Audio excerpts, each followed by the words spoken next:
saya Kevin, baru aja lulus baru diangkat Sepa Dokter kemarin bulan April tahun 2020 dari Fakultas Kedokteran UI, angkatan 2014. Ini kebetulan diajak sama Bu Sofi, karena tahun lalu sempat diundang nih langsung ke sekolah SMA PKP waktu itu, pas zaman masih koas untuk ngasih materi yang kurang lebih sama ya, tapi ini sekarang tantangannya lebih ke pandemi. Semoga kalian semangatnya nggak patah. Ya, next. Nah, jadi penelitian itu apa sebenarnya? Kita sama-sama belajar ya. Next. Jadi, penelitian itu apakah harus kayak gini, harus di laboratorium, harus nyampur-nyampurin zat A, zat B, zat C, mikroskop ya. Next. Kesannya kan di mata orang tuh kayak gini ya namanya penelitian, padahal next. Nah, penelitian itu sebenarnya gampangnya terkait kayak gini. Ini kalau misalkan kita lihat dari orang yang rambutnya agak apa tuh, yang sebelah sisi kiri, nah yang itu dia ngelihat ada 4 balok ya. Tapi kalau misalkan yang orang sebelah kanan ngelihat ada 3 balok. Jadi sebenarnya dari penelitian ini tujuannya adalah gimana caranya kita bisa mempunyai sebagai peneliti atau memberikan gambaran mengenai persepsi yang berbeda kepada masyarakat luas terkait suatu hal apapun, benar-benar apapun terserah teman-teman mau persepsi apa yang pengen teman-teman kembangin di masyarakat. Tapi ada syaratnya. Next. Nah, nih kalau kata KBBI, penelitian itu penyelidikan, pengumpulan, pengolahan, analisis, dan penyajian harus dilakukan secara sistematis dan objektif untuk memecahkan suatu persoalan. Jadi tadi, walaupun tujuan teman-teman untuk menciptakan suatu persepsi baru akan suatu hal, tapi tetap tujuan teman-teman melakukan penelitian itu harus satu, harus bisa membantu memecahkan suatu persoalan atau permasalahan yang ada di teman-teman sekitar teman-teman gitu. Jadi ini permasalahan itu ya bukan cuma di laboratorium aja kan. Penelitian di laboratorium itu cuma salah satu dari sedikit sekali jenis penelitian yang bisa kita lakukan. Kan kesannya cuma anak IPA doang ya kalau kayak gitu. Padahal buat teman-teman dari IPS, banyak banget penelitian yang bisa dilakuin. Bener-bener mungkin jumlahnya hampir nggak ada batasnya gitu. Jadi ini benar-benar terbuka buat semua latar belakang pendidikan kayak gitu. Oke, next. Nah, tujuan penelitian itu apa? Menjelaskan tujuan akhir. Tujuan akhir dari siapa? Tujuan akhir dari teman-teman. Teman-teman apa yang pengen teman-teman lakukan sebagai peneliti? Misalkan teman-teman ingin mendapatkan gambaran mengenai suatu hal. Atau teman-teman ingin mengetahui hubungan antara A dan B dalam suatu masalah. Terserah teman-teman, tapi tetap harus ada landasan penjelasan yang jelas kenapa teman-teman kok pengen tahu hubungan antara A dan B, kayak gitu ya. Memberikan gambaran tentang sasaran. Apa aja terserah teman-teman yang kira-kira teman-teman menjadi permasalahan, tujuannya untuk membantu mengatasi masalah. Contoh sederhana, misalkan di sekolah nih, di SMA PKP, teman-teman penasaran, kira-kira apa sih faktor-faktor yang berpengaruh terhadap senior teman-teman yang tahun lalu misalkan lolos di faktor jalurnya masih SNMPTN nggak sih yang undangan itu ya. Nah, teman-teman bisa tuh ngelakuin penelitian untuk cari tahu kira-kira teman-teman senior teman-teman dari SMA PKP ini yang tahun lalu lulus melalui jalur undangan itu ada faktor apa gitu. Bisa bebas apapun, bisa mungkin mau teman-teman kaitin sama latar belakang ekonomi keluarga, mau teman-teman kaitkan sama misalkan apa, nilai rapot, mau nilai teman-teman kaitkan sama faktor sosial budaya atau segala macam, itu semua terserah teman-teman, selama teman-teman punya landasannya. Nah, tahu landasannya kayak gimana? Harus banyak baca. Mungkin kalau zaman dulu, zaman orang tua kita, mungkin untuk mencari referensi susah ya, tapi sekarang sebenarnya mencari referensi itu gampang. Kayak gue bisa aja gitu, maksudnya kepikiran di penelitian kenapa bisa cepat, karena ya tinggal Google, tinggal kata kuncinya kita harus tepat gitu. Nah, gimana caranya mencari kata kunci yang tepat? Biasakan cari kata kunci itu menggunakan bahasa Inggris. Dan biasanya ditambahkan dengan sumber-sumber yang terpercaya. Misalkan jangan dari .com biasanya. Atau misalkan kalau gue karena kedokteran, biasanya gue buka jurnal-jurnal kedokteran. Atau mungkin teman-teman yang masih sekolah, bisa misalkan teman-teman ingin mempengaruhi faktor yang mempengaruhi tingkat keberhasilan seorang anak SMA untuk bisa lulus diterima di perguruan tinggi terakreditasi A gitu. Tapi kalau bisa inputnya pakai bahasa Inggris dan cari dari sumber-sumber yang terpercaya gitu ya. Jangan dari blogspot untuk sebagai landasan berpikir teman-teman kira-kira apa yang pengen teman-teman pengen cari tahu kayak gitu. Next. Oke, jadi penelitian nih ada banyak banget. Secara umum itu kita bagi ada 3 sebenarnya. Kuantitatif, kualitatif, dan agak ada yang sedikit beda itu namanya adalah penelitian dan pengembangan. Nah, kalau misalkan kuantitatif, ini nggak usah teman-teman apalin lah. Intinya itu ada 2, eksperimental sama non-eksperimental. Namanya aja kuantitatif ya, jadi data yang dilaporkan itu berupa angka. Misalkan, berapa persen, berapa jumlah, berapa rata, berapa, apalagi, banyak banget. Nah, ada eksperimental sama non-eksperimental. Eksperimental itu artinya teman-teman melakukan, memberikan suatu intervensi istilahnya, memberikan suatu intervensi kepada suatu kelompok. Misalkan teman-teman penasaran, kira-kira faktor apa aja sih yang pengaruh ke teman-teman senior di SMA PKP yang lolos undangan. Nah, teman-teman berikan intervensinya misalkan ya, ini misalkan doang. Teman-teman penasaran nih pengaruh antara misalkan les online terhadap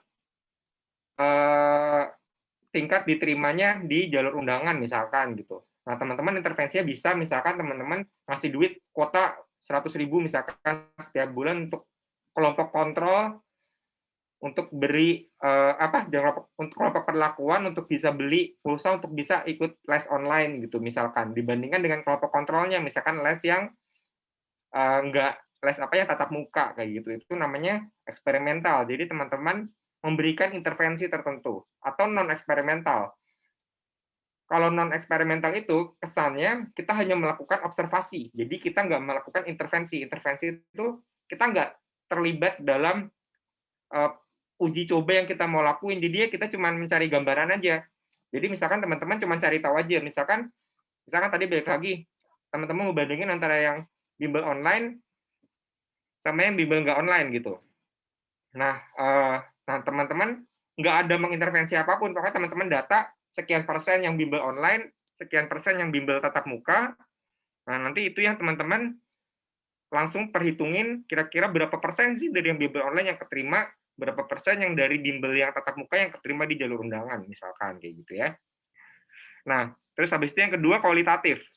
Kualitatif itu intinya adalah kalau tadi kuantitatif adalah angka-angka, kualitatif itu melaporkan hasil berupa subjektif ya. Subjektif itu jadi baik buruk, tinggi sedang rendah, cukup kurang baik, segala macam kayak gitu. Nah, ranahnya ada apa aja? Interaktif. Interaktif itu hal-hal yang berkaitan dengan biasanya sekitar kita sebagai manusia. Ada etnografis, mungkin teman-teman yang nih kayak IPS ada penelitian khusus untuk mempelajari etnografis tentang suku budaya misalkan, historis tentang sejarah. Habis itu non interaktif. Nah, yang non interaktif ini konsepnya lebih luas lagi. Jadi intinya sih teman-teman nggak usah perlu ngapalin ini satu-satu. Pokoknya teman-teman cuma perlu tahu mau kualitatif atau kuantitatif, dan kalau kuantitatif teman-teman tinggal menentukan eksperimental atau non eksperimental. Cukup sampai di situ aja. Nah, tapi kalau untuk yang kuantitatif dan kualitatif ini emang agak lebih susah karena harus merupakan ide baru gitu biasanya. Nah, tapi kalau sekarang kayaknya kalau kita nyari ide baru susah. Nah, kenapa gitu? Karena ya penelitian udah banyak banget, makanya ada lagi cabang baru namanya penelitian dan pengembangan. Research and development. Jadi di sini teman-teman bisa mengembangkan penelitian yang udah dilakukan di tempat lain, di negara lain, atau di tempat yang sama tapi dalam waktu yang berbeda. Misalkan ada nih tadi penelitian yang membandingkan jumlah yang diterima antara bimbel online sama bimbel tatap muka di SMA PKP tapi 10 tahun lalu misalkan.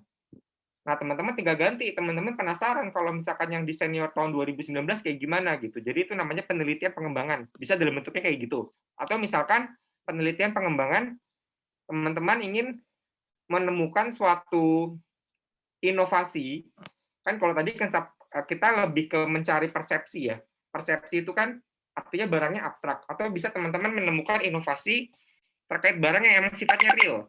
Misalkan teman-teman pengen menemukan alat anti banjir, alat anti banjir, alarm banjir misalkan, atau alarm penculikan supaya motor nggak bisa diculik. Itu kan sebenarnya prototipenya udah ada gitu. Nah, tapi teman-teman bisa mengembangkan dari penelitian yang udah ada, teman-teman kembangkan menjadi sesuatu yang baru. Harus ada yang barunya.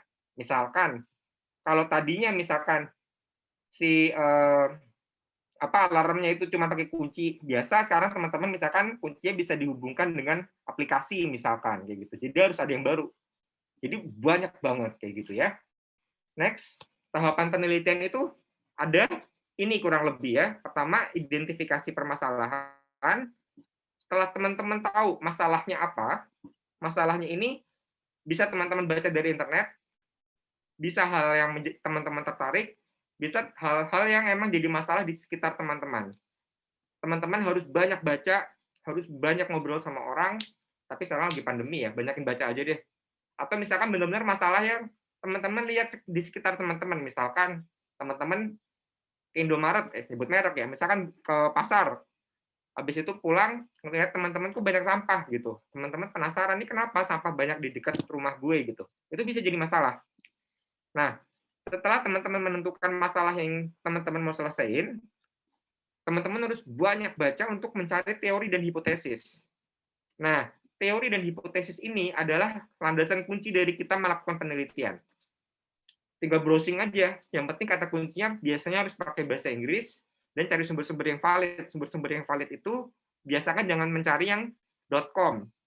Dan teman-teman biasanya harus tahu tuh misalkan kalau di Indonesia misalkan data mengenai sampah itu kita bisa misalkan dari Kementerian Lingkungan Hidup. Teman-teman misalkan misalkan permasalahan terjadinya penumpukan sampah di daerah Jakarta, terus teman-teman tambahin lagi kata kuncinya misalkan data dari Kementerian Lingkungan Hidup, itu pasti akan muncul yang data-data yang dari Kementerian Lingkungan Hidup kalau emang ada gitu. Kalau misalkan nggak ada, ya mau ngomong harus pakai bahasa Inggris, karena biasanya emang kalau di Indonesia lebih terbatas. Setelah teman-teman tahu teori-teorinya, terus teman-teman buat hipotesis. Jadi hipotesis itu adalah bagaimana hubungan antara A dan B. Nah, A dan B-nya itu apa ya? Tergantung apa yang teman-teman mau teliti gitu. Setelah teman-teman tahu ada A dan B-nya itu apa yang teman-teman mau teliti, langkah selanjutnya adalah mengidentifikasi variabel. Jadi variabel ini adalah komponen yang saling berpengaruh. Nanti akan kita bahas lebih lanjut ya. Nah, setelah teman-teman tahu variabel-variabel apa yang teman-teman pengen teliti, teman-teman harus bisa menentukan instrumen penelitiannya apa, desain penelitiannya apa. Desain penelitian itu yang tadi, kualitatif, apakah kuantitatif, apakah eksperimental, apakah non eksperimental, ataukah penelitian dan pengembangan, dan sampel.